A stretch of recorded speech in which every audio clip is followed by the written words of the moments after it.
តែយើងក្រអូនត្រដោធ្វើការរោងចាំងបងក្រោកដាំបាយដាំងស្រាំងរៀបចំជូនអូនរាល់ថ្ងៃសែនអាណិតណាំងព្រឹកចេញល្ងាចទើបជួបថ្លៃអាអូនកូនយើងរីដៃឲ្យម្ដាយទិញនំផ្ញើផងបងនៅឯផ្ទះបងខំប្រឹងជំនះការងារថែគូក្របីមាន់ទីបោកគុំខោអាវនួនល្អបញ្ចុកបាយកូនទៅវាលមើលស្រែភ្លឺផងដាំស្លធៀមចាំស្នេហ៍ស្នងពេលត្រឡប់ពីធ្វើការម៉ោង8ហើយមិនដេចឡើយមិនឃើញត្រឡប់បេះដូងបងលោតថប់ខ្លាចតាមផ្លូវមានបញ្ហាថែមមកមែនទេ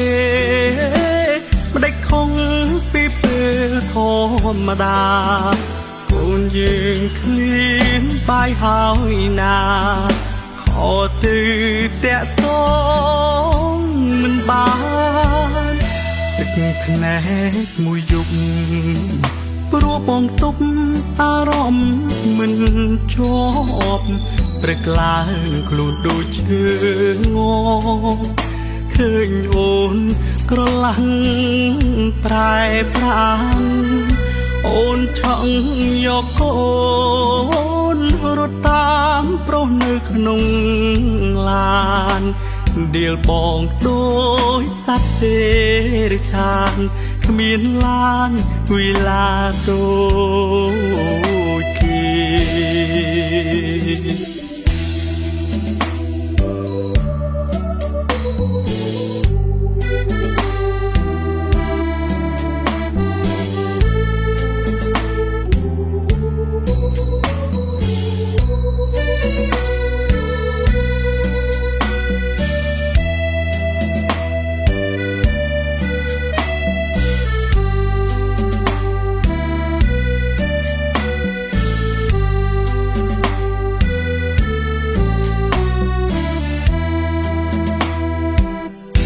ម៉ោង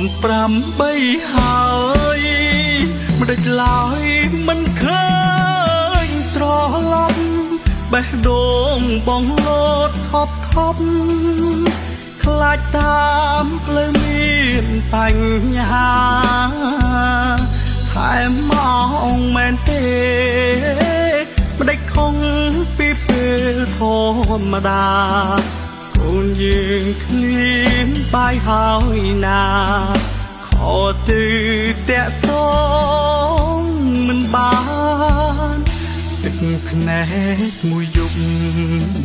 ព្រោះបងទប់អារម្មណ៍មិនជាប់ព្រឹកឡើងខ្លួនដូចឈើងង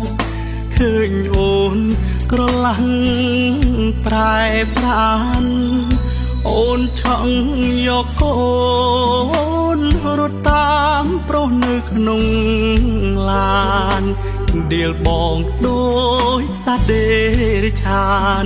គ្មានឡាន